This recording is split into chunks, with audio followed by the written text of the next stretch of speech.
Mexico, we deploy today a wide range of activities going from work with the police, the army. We look at the missing.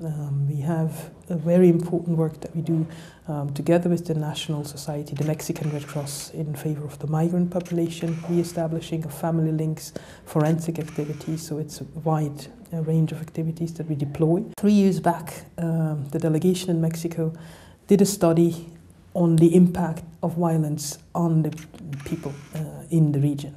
And what the result of this study was actually worse than what we expected it to be. The most vulnerable population are the migrants. That came out very clearly. It's a very discreet population. People don't talk, they don't report, but they suffer a lot. Extortion, killings, kidnappings, they go missing. And they are on a journey that's very, very dangerous, and they have not a lot of places where they can get help.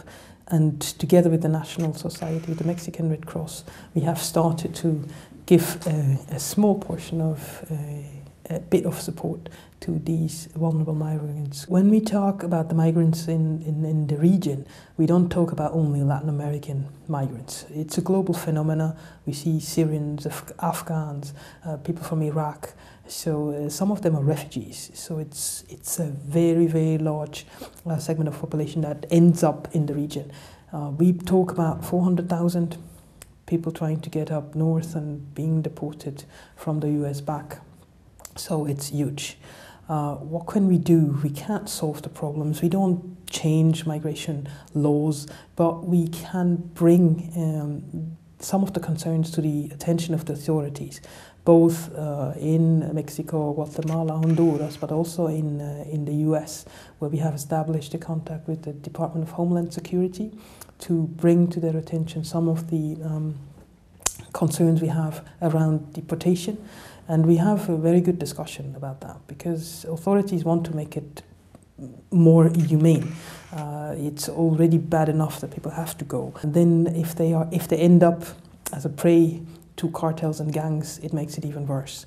So we bring that concern to the table, and we hope that addressing them, the situation gets a little bit better.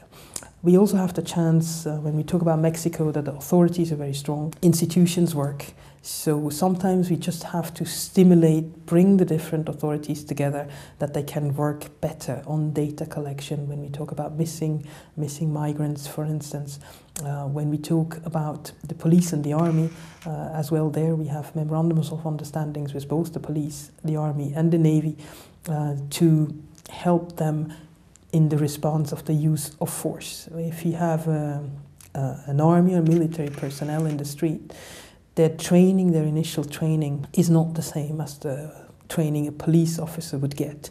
So we can help adapt that. The response is adapted to the situation where they're deployed, and that ultimately the people are protected better.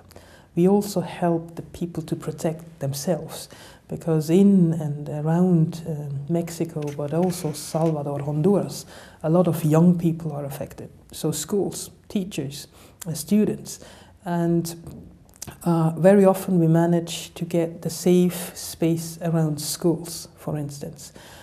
We get gangs and cartels to respect the school area. It's not at all easy.